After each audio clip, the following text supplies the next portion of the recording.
Guys, magandang hapon. Meron na rin tayo dito, Astron. 24 inches. Yan, naka-plug in na yan. I-testing natin. Problema niyan ay panel issue.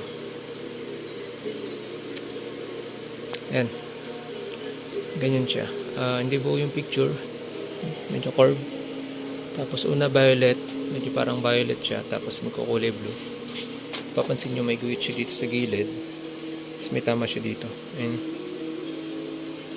Tapos, check natin yung menu kung may lalabas na picture. So, wala, no?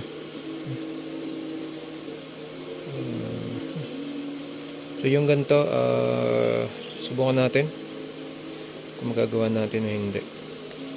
Buksan ko lang. So, ayan guys, nakabaklas na siya. Nakasetup na rin. Check na yung voltahe. Ayan. Check ko na rin yung mga coff nito. Wala naman tama, no? Ayan.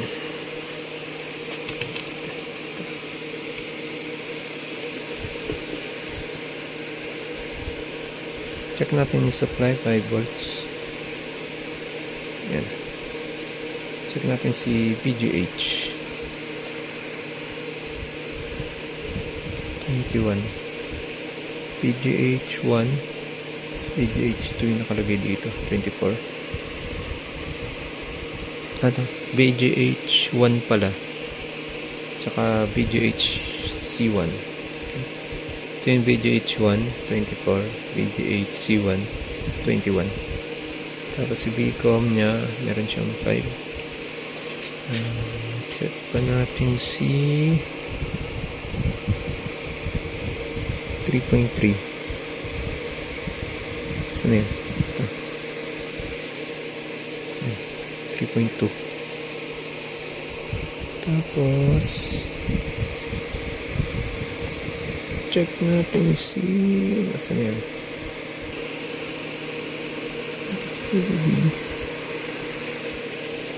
Meron siyang 12. Sa EBDB. Ito ganito. Try na lang natin kung magagawa. Check natin. Try natin mag-cut ng clock signal. Tapos kung ganun, kung wala pa rin, check natin si side cup kung may pumapasok na VGH saka VGL. So hindi muna tayo nag-cut ng clock signal. Nag-check muna ako kung may pumapasok na VGH at VGL sa side cup niya na dalawa. Bale, ito yung details ng kanyang cuff. Yan. Ang cuff number niya ay NT39522 BH-CO2H7C. Yung nasa unit na to, wala siyang B, no? 522H lang siya. So, ito mga to kompleto, ang nawawala lang talaga sa kanya ay si BGH-C1. Yan. Kaya ginawa natin, sinubukan natin mag jumper mula sa kanyang top board dito. Yan, BGH-C1 pupunta dito sa dalawang cuff. Ito, tsaka ito. Ayan. Pares kasi silang walang BGH. So ngayon, subukan na natin. Naka-plug in na yan.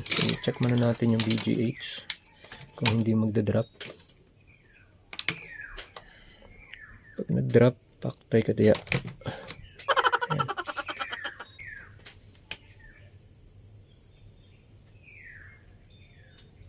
Ayan. 22.8. Ibig sabihin hindi nag-drop. Ayan. Ayan. Tingnan natin yung picture. Silipin na lang natin sa ilalim. Ano yung tsura? So, ayan.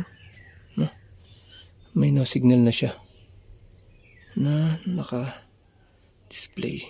So, ayan. I-fix ko lang to, yung jumper natin. Tapos, final testing na.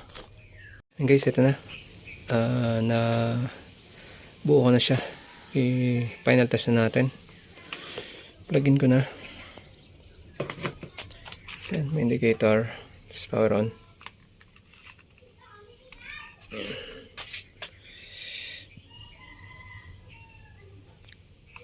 Ayan. Ito na siya. Ayan. Menu.